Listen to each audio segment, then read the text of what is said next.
Hey, everybody. It is Tuesday, July 29th. You're listening to the Mo News Podcast. I'm Moshe Nunu. And I'm Jill Wagner. This is the place where we bring you just the facts. And we read all the news and read between the lines so you don't have to. And Moshe, we wanted to start by mentioning it is National Chicken Wing Day, not to be confused with National Chicken Tender Day. That was this past weekend on July 27th. Let's clarify that. Chicken Tender Day was Sunday. Chicken Wing Day is Tuesday. And Moshe, National Chicken Wing Day actually started back in 1977 when the then mayor of Buffalo, New York, proclaimed July 29th as a day to celebrate buffalo wings. This is according to the spokesperson for the National Chicken Council, as told to USA Today. Yeah, and it's important to note, because I think, honestly, if we did a poll, there would be a percentage of people who believe that buffalo wings are buffalo meat. And no, they are chicken meat. They're called buffalo wings. They're chicken wings called buffalo wings because they're from Buffalo. That's where they came up with the name. Sort of like that old Jessica Simpson, Nick Lachey. Chicken of the sea? When she was confused as to why tuna was called chicken of the sea. And he had to explain, no, that's tuna, even though they call it the chicken of the sea. So, listen, if we helped one of you today with our delineation, I think our listenership, Jill, probably 98, 99% knew the buffalo wings were chicken. But maybe 1% of you thought it was buffalo, and we're here to, help. Or never really thought about it. And so now it's fresh in your head. You can have clarity the next time there's a big game and you're ordering a bunch of wings from Buffalo Wild Wings. Speaking of which, that's the most important reason why we remind you of these days. It's National Chicken Wing Day, which means there is likely a deal at a chicken wing place near you. So look out at Buffalo Wild Wings, Popeyes, Wingstop, 7-Eleven. People get their chicken wings from 7-Eleven, I guess, according to the script they do. Applebee's. A lot of places you can get the chicken wings these days. And Moshe, I'm glad you mentioned that because sometimes these PR-created days seem a little stupid. However, you can get really good deals, especially if you like these items that we're mentioning, and then you find out about them perhaps a day or two later, and it's too late. All right, let's get to today's headlines, starting in New York City, where a mass shooting on Monday at a skyscraper killed 4 people, 5 people dead overall, 1 in critical condition. Among those killed, a New York City police officer. Meanwhile, overseas, President Trump putting a lot of pressure on Israeli Prime Minister Benjamin Netanyahu. Trump saying the U.S. will now set up Gaza food centers amid the ongoing hunger crisis. We'll talk to you about the divide between the two leaders. To the economy, the U.S. bringing in so much money from tariffs that one Republican senator wants to send rebate checks to Americans. Or is it to help offset the costs as tariffs are making the price of everyday items go up? To the Russia-Ukraine war, President Trump continuing to lose patience with Vladimir Putin, now saying that he's going to be shortening a deadline that he had put in place to end the fighting. Yeah, Putin had until September. Now he has until early August. The question, of course, is, does it matter, and does Putin care? The never-ending Jeffrey Epstein saga, Ghislaine Maxwell filing with the Supreme Court to appeal her conviction. In health news, Deion Sanders says he had bladder cancer but is cured. We'll tell you his story. Sticking with medical news, a new study says walking can reduce the risk of Alzheimer's. Movement, people, movement. It's super important. It's something I tell my father. He's probably not listening to this podcast, but my mother is. And we both tell my father. Move it. Ideally, he would listen to this podcast while on a walk, which is actually what my dad does. He listens to the podcast while he's on the treadmill. My father's never entered the podcast era. He's still in the cable news era, Jill. And a story getting a lot of traction online. Goodbye, gentle parenting. Hello, F around and find out, or FAFO. Moshe, parents have a lot to say about which parenting technique works best. Yeah, and there's a lot of Gen Xers and elder millennials who are like, oh, like the way I was raised, the F around and find out era is back. And Moshe has on this day in history. On this day, Jill, America got a new motto. Can you name the old one? Can you name the new one? You have about 30 minutes left in this podcast before you find out the answer. All right, starting with that mass shooting that shut down parts of Midtown Manhattan early Monday night. The shooter killed 4 people, including an NYPD officer who was working security in the building, and 3 civilians who were in the building at the time. The shooter is also dead from a self-inflicted gunshot wound. Police have identified him as a 27-year-old from Las Vegas named Shane Devin Tamura. Police say he drove from Nevada to New York, arriving Monday afternoon in New York City. His motive and specific target are still not clear as of late Monday night. What we do know, the gunman walked into the building at around 6:25. He was wearing what looks to be pants, a jacket, and a button-down shirt and sunglasses, carrying a massive gun in his right hand, which we now know was an M4 assault weapon.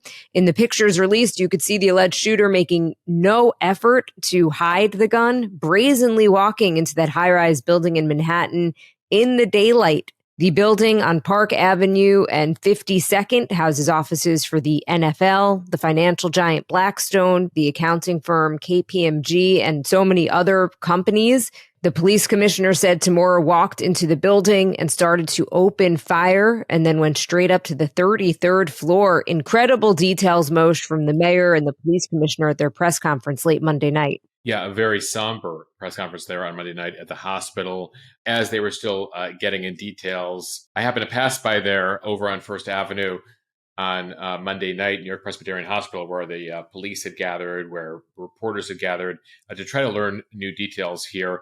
As of this recording late Monday, you mentioned the gun, the M4. That is standard issue for the U.S. military. Special Forces, Secret Service carry M4, Marines, soldiers. But it's also a weapon that can be sold to civilians here in the U.S. It is a weapon that is built to kill. That is why the military carries it. It is built to kill many people very quickly. And so what we know here about the details, he opened fire in the lobby. He shoots that NYPD officer, then shoots another civilian. He's spraying the lobby with bullets, hitting another security guard. And then he enters the elevator and takes it to the 33rd floor. Again, unclear as to why he went up there. That happens to be one of the floors that Rudin Management, which manages the building, occupies. He happened to kill one person on that floor, and that's when he turned the gun on himself. They searched his vehicle. He double parked his BMW, which again, he drove all the way from Nevada to New York. They were able to document it via cameras, passing through Colorado, eventually getting to New Jersey on Monday afternoon, and then getting into New York City Monday late afternoon, early evening there, double parking his car. They searched the car. They found additional weapons and ammunition in the car, along with his prescription medication. Apparently, according to the police in Vegas, this guy was known for his mental health history, and yet, despite that, was able to have a permit to carry weapons, concealed weapons, in the state of Nevada. As you mentioned, 5 victims shot, 4 were killed. As of Monday night, the one surviving victim is in critical but stable condition, and we're learning new details about the NYPD officer who was killed in the shooting. His name is Didarul Islam. He's 36 years old. He was a 4-year veteran of the force, and his wife, 8 months pregnant. The couple also have 2 very young boys. He has been on the NYPD force since December of 2021, working out of the 47th precinct in the Bronx. NYPD Commissioner Jessica Tisch says he was working on what's called paid detail, which means he was in his uniform providing security for buildings. It's a program the NYPD has across the city. Eric Adams, former NYPD himself, now mayor, said at the press conference last night he was protecting New Yorkers. He's an immigrant from Bangladesh. He loved the city, and everyone we spoke with stated he was a person of faith, a person that believed in God, and believed in living out the life of a godly person.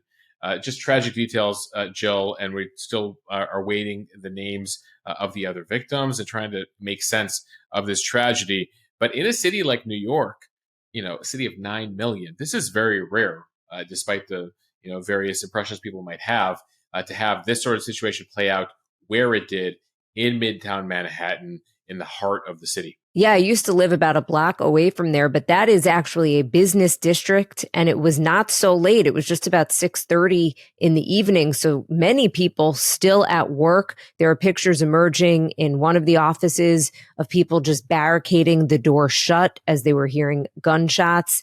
Also pictures once they got the all clear of other people who were in the building walking out with their hands up just to say, okay, we're not armed, and leaving. Others running from the building at one point.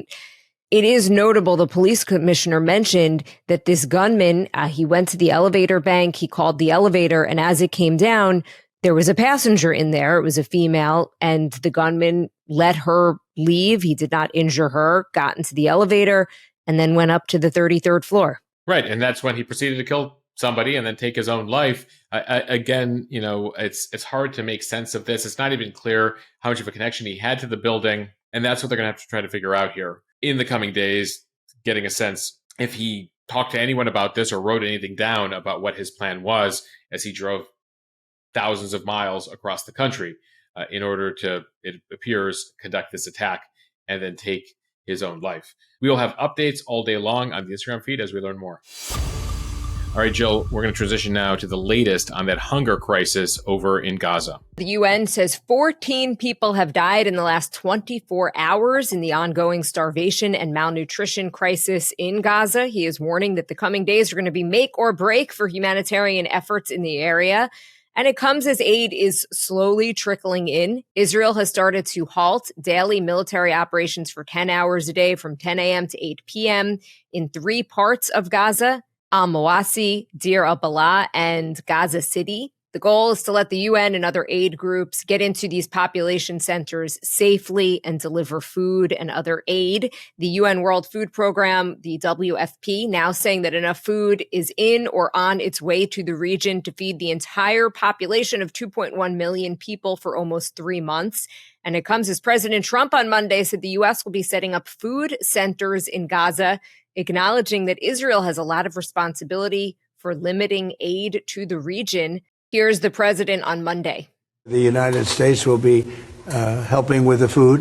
We have a lot of access to food. We got a lot of food ourselves, and we're going to bring it over there. We're also going to make sure that they don't have barriers stopping people. You've seen the areas where they actually have food, and the people are screaming for the food, and they're 35, 40 yards away, and they won't let them because they have lines that are set up. And whether they're set up by Hamas or whoever, but they're very strict lines, so we have to get rid of those lines. But we're going to be getting some good, strong food. We can save a lot of people. I mean, some of those kids that's real starvation stuff. I see it. And you can't fake that. So we're going to be even more involved. We did some airlifts before, some airdrops, and the people are running for it. Trump breaking with the Israeli prime minister with those comments. Benjamin Netanyahu on Monday denying that there is starvation in Gaza. The Israeli foreign ministry calls it starvation propaganda initiated by Hamas, which manipulates pictures of children suffering from terminal diseases. Israel is presented as though we are applying a campaign of starvation in Gaza. What a bold-faced lie. There is no policy of starvation in Gaza, and there is no starvation in Gaza. We enable humanitarian aid throughout the duration of the war to enter Gaza. Otherwise, there would be no Gazans. But Moshe, as we mentioned on the podcast yesterday, just the fact that Netanyahu has decided to have the military put in these daily humanitarian pauses in fighting and increase aid delivered to the Gaza Strip, including through airdrops made directly by Israel and several other countries, is an acknowledgement that there is a very serious problem here. Yeah, it's the old adage when we talk about politics, whether it's domestic or international, watch what they do, not what they say. And so here you have a situation where you have even Trump breaking with Netanyahu, saying more needs to be done. I'll be interested to see here what the U.S. does, Jill, because remember, the U.S. has made various failed attempts here to get involved, either through these U.S. contractors, this Gaza Humanitarian Foundation, which we can address here in a second. But also remember going back to the Biden administration when they built that pier to bring aid in earlier in the war, cost several $100 million, was an abject failure all around. So not clear here what this is going to involve. Typically in this sort of situation, you would need the U.S. military to be on the ground, but he's not going to want to put U.S. troops on the ground there in Gaza. So how exactly will the U.S. go about distributing aid where Trump says there will be no limits, there will be no fences, people can just come and pick up food, is a bit of what he was saying yesterday. That, given the situation that's unfolding and that the U.S. is seen as an enemy country of Hamas as well, it's going to make things more complicated, at least than what has played out there. Now, there are images, to the point, you played a bit of Netanyahu there and what the Israeli government is saying. Sure, are there images that have been manipulated? Absolutely. There have been a few examples of children with cerebral palsy and other genetic conditions where they look very, very thin, but is unrelated to specifics related to food and the war. But there are also images and numerous reports coming from hospitals there that there is a problem with malnutrition, with people not being able to get enough food in certain parts of Gaza, especially in recent weeks here. And this is something we've talked about over the last few podcasts, is sort of the history of this conversation over the last couple of years here. You can listen to what we said on Friday as well as what we said on Monday as well. The goal here from the Israeli government side was to put the squeeze on Hamas. And that's why they tried to set up an alternative to UN food distribution, because they saw the Hamas able to sell or resell UN food aid as a way for the terrorist group to be able to build itself up. But when you look at the past couple months here and what it's meant and what it's led to, well, you see the images playing out on international television. You see world leaders, some of whom very rarely condemn the Israelis. You're talking about key partners like the British and the Germans, who are typically very in line with the Israelis here, who are coming out and saying more needs to be done. You, of course, have the UN saying this is a moral crisis. And these last few months here, since the end of the last ceasefire in March, the Israeli strategy here, if you look at it these past 4 months, at least when it comes to Gaza, has been very mixed to failure when it comes to what their goals were, which is to put a squeeze on Hamas, bring home the 50 remaining hostages. That hasn't happened. And what has happened is, of course, it has come at great cost to the Palestinian civilians that are there, but also Israel standing in the world over the past few months. You've seen people who haven't been critical of the Israeli government and its war so far coming out for the first time as the humanitarian crisis continues and has gotten worse here with some of the limits on food aid. And, Netanyahu has to deal with domestic issues. He's got far-right parties in his government, some of whom don't want to see aid going into Gaza. They're an enemy country that attacked Israel on October 7th. So as far as they're concerned, they want to make comparisons to World War II. The U.S. didn't give food aid to the Germans and didn't give food aid to the Japanese. They effectively firebombed cities and did everything they could to bring about the end of the war. So the argument from the right of Netanyahu, which is the longer you give them aid, the longer the war goes on in Gaza, because there's no incentive for Hamas to surrender.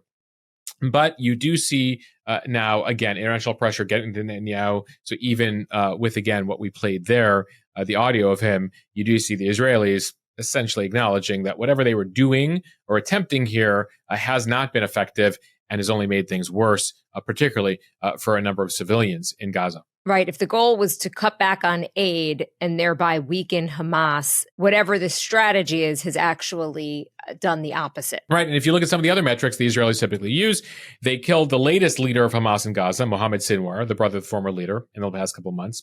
That hasn't made much of a difference, right? Secondarily, they destroyed hundreds of miles of Hamas tunnels underground there in Gaza.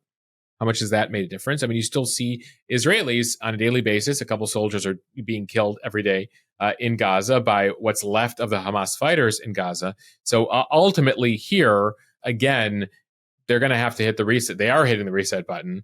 And I imagine the pressure will only get stronger at this point to find a way to bring this to an end, even if it means acquiescing to some of these Hamas demands that the Israelis and the U.S. have been pushing back on in recent weeks. Right. And on that note, when it comes to potential ceasefire talks, last week we reported that the U.S. and Israel both walked away from negotiations, saying that Hamas was clearly not serious.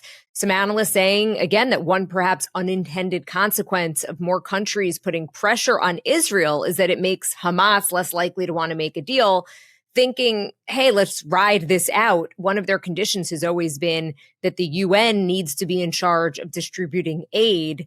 And now, even without a ceasefire deal, that is happening. Israel would say it's so that Hamas could steal it. Qatar, meanwhile, on Monday saying that it is still continuing to work toward a ceasefire hostage release deal. There was a UN conference on a two-state solution. Notably, Israel was not there, but Qatar on Monday telling the group that they are still working to try to ensure that a ceasefire hostage deal is reached.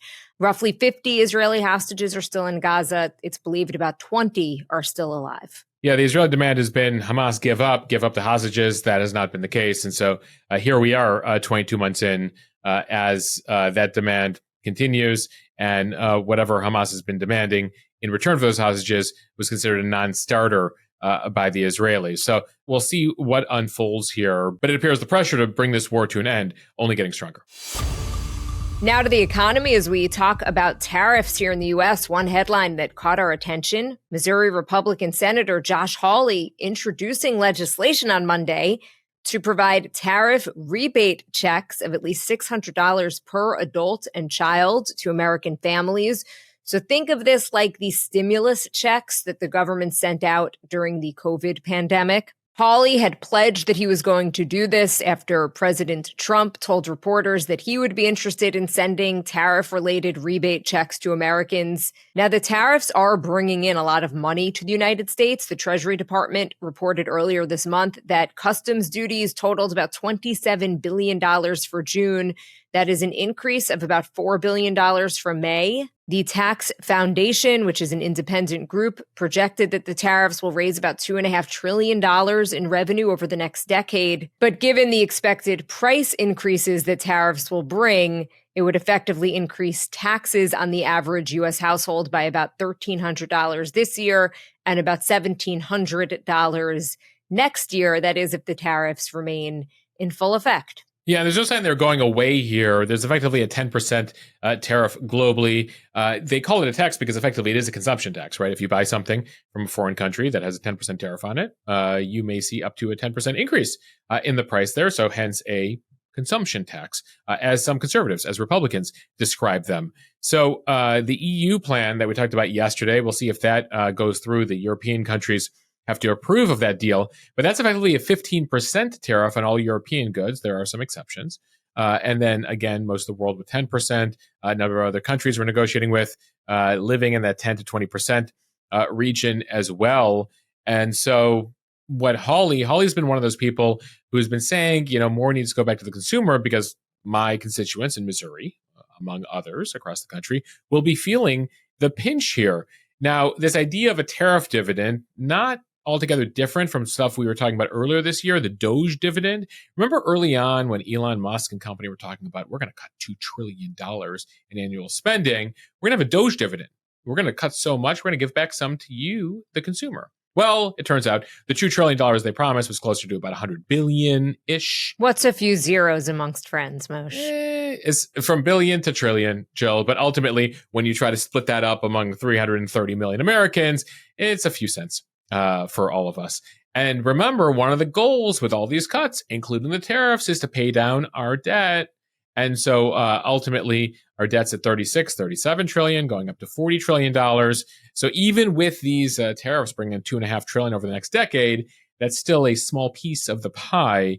And so there are certainly some Republicans who are saying, no, we got to keep this money because we're talking about paying down the debt. Also, Social Security is running out of money, Medicare, Medicaid, yada, yada, yada. So not clear here how successful this legislation will be, but certainly provides an interesting debate around a potential tariff dividend when all of Congress gets back in, I think, September, Jill. And they might really feel the political pressure to do something as prices go up. We have been reporting a lot of retailers had really stocked up on items ahead of the tariffs taking effect. But now we are really starting to see prices go up. I was talking about yesterday how I was at Lululemon and they had raised prices on all of their tops by about $10. I got a lot of comments on that as well. But economists have said, look for the second half of 2025 for when we're really going to start to see the impact in terms of the prices that consumers are paying. Okay, time for the speed read. Let's start with some international headlines. This from Bloomberg News. President Trump said Monday that he's going to shorten his timeline for Russian leader Vladimir Putin to reach a truce with Ukraine or face potential economic penalties. Trump saying his new deadline is about 10 to 12 days for Putin to strike a deal, as Trump is growing increasingly frustrated with Putin. Earlier this month, Trump initially announced a 50-day deadline on Russia, which would have fallen on September 2nd. So he's now moving this up about a month, threatening to impose the stiff economic penalties in the way of secondary tariffs on Russia's trading partners if Putin does not end the hostilities with Ukraine. Jill, if Trump thought that the Russians were going to be responsive to this, good luck.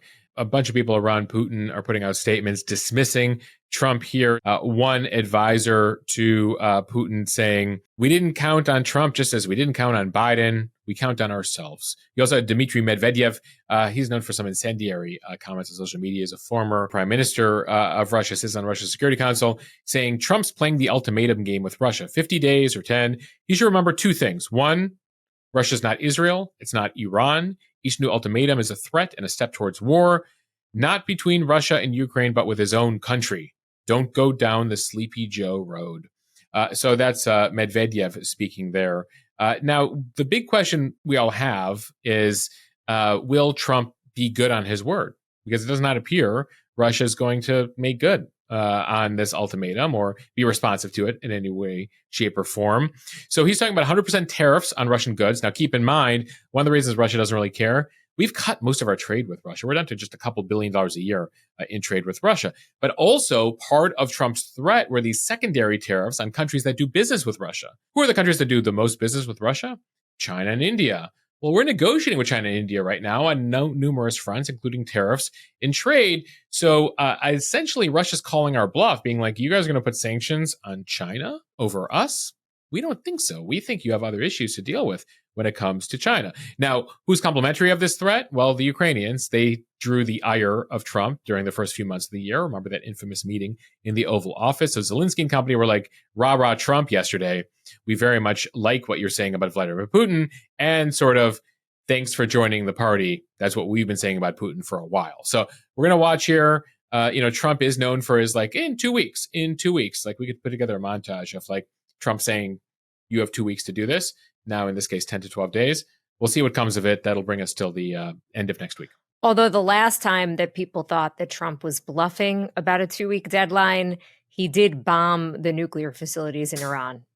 In like within 48 hours. Yeah. So that's true too, Jill. Good point.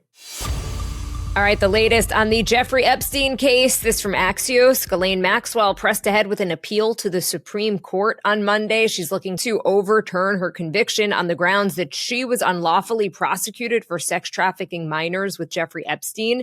Maxwell was sentenced to 20 years in federal prison in 2022. So this filing comes just 3 days after she met with a top Justice Department official who is looking to re-examine the Epstein case.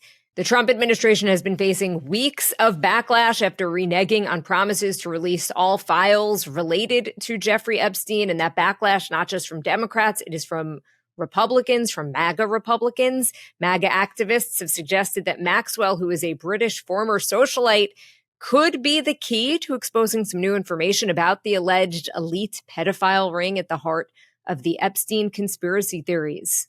Yeah, so Maxwell's appeal here revolves around a 2007 plea agreement with Epstein.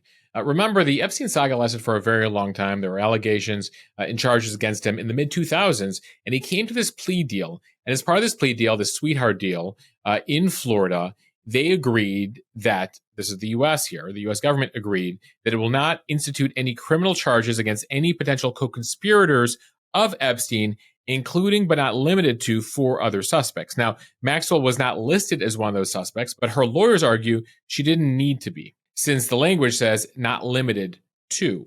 So effectively, they believe that the U.S. government promised Epstein the world here in 2007 and went back on that when they prosecuted Epstein himself, when they arrested him during the first Trump administration, and then, of course, found dead in his jail cell there in 2019. And then with his death, and in the aftermath of that, went after Ghislaine Maxwell. And so ultimately, she thinks she has a case here.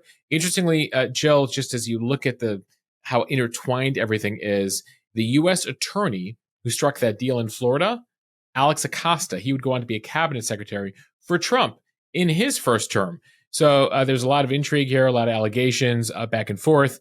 Jill, incidentally, yesterday, Trump was asked about his relationship with Epstein again, and reporters asking, hey, what was the whole falling out that you had? Because you were like buddies with him in the 90s. And then ultimately in 04, 05, you guys had this split. And Trump said yesterday that he cut ties with Epstein because Epstein was stealing people who worked for him. And then he went on to say it's such an old history, very easy to explain. I don't want to waste your time. But for years, I wouldn't talk to Epstein because he did something that was inappropriate. But it appears, based on what Trump is saying, the inappropriate thing was that he stole people who worked at Mar-a-Lago, which is not far away from where Epstein lived in West Palm Beach. Which is interesting because the conventional wisdom was that the bad blood was over some type of real estate deal gone bad. But this shedding a little bit of a different light on the situation. Yeah, Trump was like, I told him not to steal my staff. And then he said he wouldn't do it, and they did it again. And that was it for me. From the Associated Press, the University of Colorado football coach Deion Sanders is saying on Monday that he was diagnosed with an aggressive form of bladder cancer. He had surgery, and his oncologist has considered him cured, and that he does plan to coach this season. Dr. Janet Kukraha, who's the director of urologic oncology at the CU Cancer Center, said that Sanders had his bladder removed as part of the surgical plan. So here she is talking about his treatment, sitting next to Sanders, who was wearing a cowboy hat and overalls. She said a section of his intestine was reconstructed to function as a bladder and that he is not going to need any radiation or chemotherapy. We performed a full robot-assisted laparoscopic bladder removal and creation of a new bladder, and I am pleased to report that the results from the surgery are that he is cured from the cancer. You can clap, it's okay. At one point, Sanders choked up, saying, quote, "It was dynamic, it was tough, it wasn't a cakewalk, it wasn't easy. That was a fight, but we made it." So for those of us who grew up watching Deion Sanders, believe it or not, he turns 58 next month. He enters now his third season of coaching the Buffaloes there at Colorado. Sanders said yesterday at one point he lost 25 pounds, leading him to joke that he was almost like Atlanta Falcons prime at one point. Remember, he was a player there for the Falcons. For a while there, Deion Sanders, as he went by, was playing both baseball and football, much better at football than baseball. But Sanders being Sanders here, he remained upbeat throughout the entire process, according to his medical team. And one of the things that he stressed yesterday, which is an important thing for all of us to remember, is early detection. His cancer was discovered when he went for an annual CT scan as a precaution given with his history of blood clots. So obviously not all of us can afford an annual CT scan. Insurance might not always pay for it unless you have certain conditions. There are obviously, Prenuvo and some of those companies out there that do that. If you can, again, afford that sort of thing. But early detection, always key, always being super aware of your body, how you're feeling, and not just taking a drug for an answer, but trying to get to the bottom of why you may be feeling a certain way. It sometimes takes going to multiple doctors, Jill. Sticking with health news from CNN, daily walks can help prevent Alzheimer's, according to a study that will be presented at the Alzheimer's Association International Conference today. It found that walking every day can prevent cognitive decline, particularly in people who have a family history of Alzheimer's disease. Almost 3,000 people participated in this study, all in their 70s. This was a 10-year-long study, and everyone had to report their daily walking habits. So participants who maintained or increased their walking habits showed improvement in processing speed and executive function. Although the study has yet to be peer-reviewed, it is supported by years of research that shows physical activity can aid in the preservation of cognition. Keeping that blood flowing, super, super important. One of the senior authors of the study telling CNN, more research is really needed to determine how many steps that really takes, but more is definitely going to be better. Jill, listeners of the podcast who were listening as recently as last week will remember that ultimately that 10,000 number that we often hear about, that's a made-up number from Japan like 50, 60 years ago. But there is recent data, I think we talked about in the newsletter as well last week, that 7,000 is the important threshold. 7,000 steps a day is super important. But remember, it could be different in men versus women. So they continue to do this research. And even if you can't get 7,000, there is a study from 2022 that found that even people who walk 3,800 steps a day at any speed cut their risk of dementia by 25%. And as for the science behind it, researchers say regular exercise has been shown to help the body produce more of a protein that acts like what they describe as a fertilizer for your brain. And another theory is that exercise reduces neuroinflammation, which is a common symptom of Alzheimer's disease. And finally, from the Wall Street Journal, goodbye, gentle parenting. Hello, F around and find out, aka FAFO.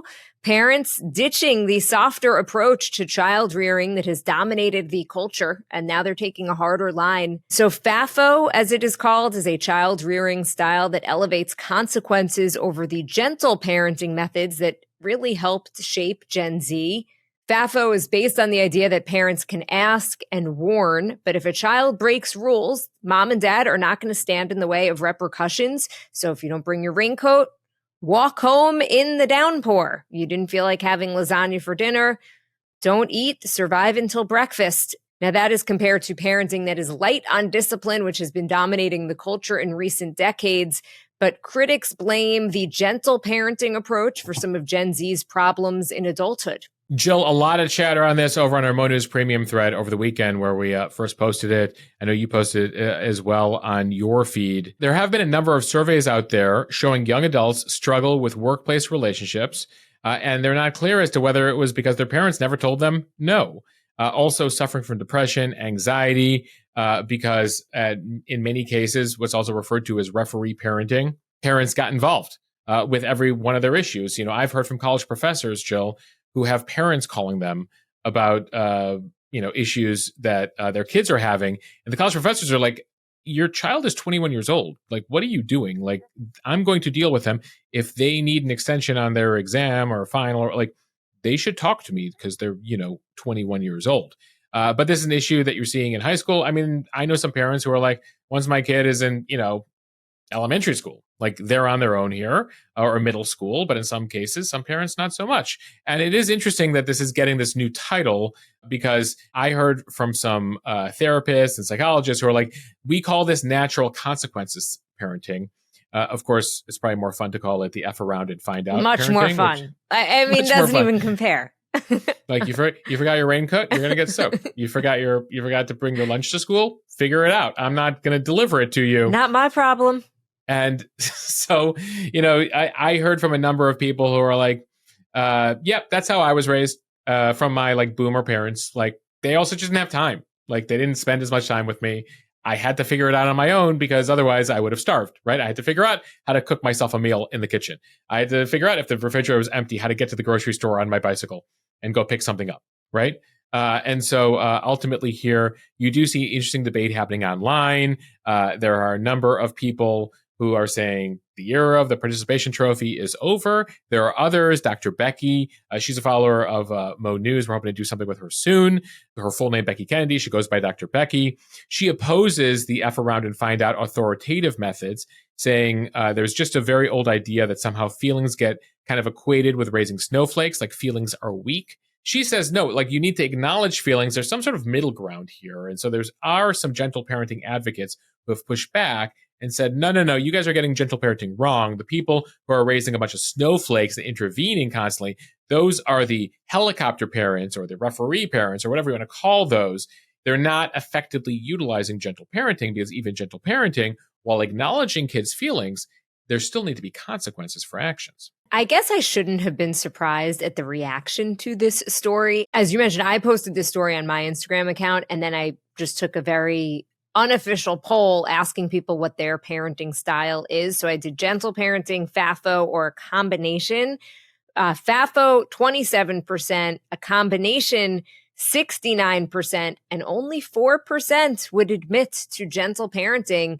Whether they do that or not, I think a sign that no one wants to admit they're doing it. No, the era of gentle parenting. It's over. They're going to come up with a new name. We're going to find out in 6 months. We're going to do the story. There's going to be a new name for gentle parenting. They're just not going to call it gentle parenting anymore. Understanding emotions, like emotionally intelligent parenting. Does that sound better? I think that there is a backlash. I posted something a few weeks ago because some parenting influencer put out a post saying that as a psychologist or whatever she is, she would never ask her kids if they had fun at something. So if they went to a party and they said, "Do you have fun?" That. Yeah. And she said, I would never do that. It's putting like this crazy amount of pressure on them to try to please you and say that they had fun. I ask my kids all the time to do have fun. It just comes out. That's how I speak. Yeah. So I had just posted something because I was so sick of it as just a parent, just being like, leave us alone already. Can we live? And I received so much feedback from people like Thank you, please, because we're kind of being forced as parents to police everything that we're saying to our child for fear that it's going to majorly screw them up somehow in their lives. And so I think that there is some sort of realization that there is a middle ground here. Yeah, there's a middle ground. You have to acknowledge feelings. Feelings are important, understanding conflict and intervening when necessary, but also allowing your kid to fail at things, right? And allowing your kid to develop its own relationships and allowing your kid to handle conflict and manage conflict. And sadly, maybe be bullied, right? Like not like you would prolong it, but not feeling like you need to jump in there, like letting your kid figure it out. Of course, every situation is different. There's various levels to this, etc. But allowing your kid some autonomy so they have some resiliency in life, because as it goes, and it's noted in the story, life is much more F around and find out than it is gentle. And you might as well learn that sooner than later. So I take it Moshe. Okay, we know where Moshe falls on this. As the child of an F around and find out parenting model. Oh, Olivia. Okay. That's how I made it. Olivia, you can come hang out with Aunt Jill. We'll see how Olivia. No, we'll find a balance for Olivia. We can go deeper here. I've talked about it on some podcasts, like, were my emotional needs fully met? Probably not, Jill. And I'm still learning to process that and learning or unlearning in some cases things that I experienced as a child. It's a combo platter. And so anyone that if you get those Instagram reels in your algorithm that are like, you must say this, you must never ask this, people chill. Jill, ask your kids all to your heart's desire if they had. And every time I say it, I'm just like, oh. What was the most rewarding part of your day? What was the most fulfilling part of your day in kindergarten today? By the way, they ignore all of it. Yeah, they're just like, good, snacks. I don't remember. I don't know. Where are the snacks? When's dinner? All right, let's end here with On This Day in History. On this day in 1956, President Eisenhower signed a measure making the U.S. national motto, "In God We Trust." Our previous motto was "E Pluribus Unum," which still appears on our currency. But he pivoted to "In God We Trust," partially as a reaction to the Cold War and the Soviet Union, because, of course, those godless Soviets, those godless communists who didn't prioritize God, we wanted to emphasize that we emphasize God. So we changed the national motto there just a few years into the Cold War to "In God We Trust." Sticking with Dwight D. Eisenhower, 2 years later on this day in history, he established NASA. Remarkably, Jill, just 11 years later, we would put a man on the moon 11 years after creating NASA. Sticking with White House news here, different president, LBJ. He signed Medicare into law on this day in 1965. In Olympic news, on this day in 1976, Bruce Jenner, now we know as Caitlyn Jenner, won the gold medal and set a world record for the Olympic decathlon at the Olympic Summer Games in Montreal that summer. And we end here, as always, with a bit of music and pop culture history. On this day in 1991, one of the all-time classics, Enter Sandman by Metallica, came out on this day. In movie news, on this day in 1999, Runaway Bride with Julia Roberts and Richard Gere premiered in theaters.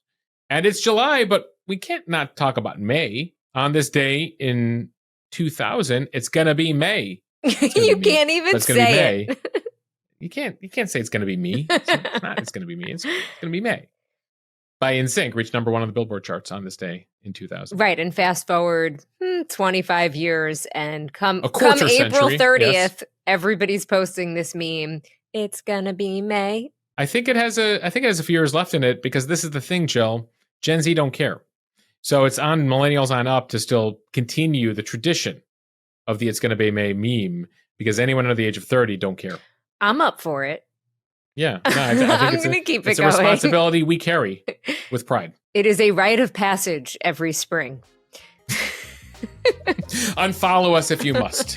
All right. Thank you all for listening to the Mo News podcast. If you like what you hear, please share this with your friends. It will help us grow. Follow us, subscribe so you don't miss an episode, and review us kindly in the App Store. Those reviews really do matter. Yeah, thank you for the great reviews. I'm sure if you haven't left one already, what better time than now?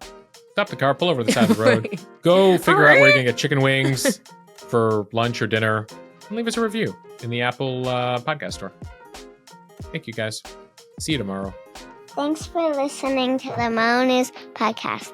Have a fantastic day. I hope you enjoyed.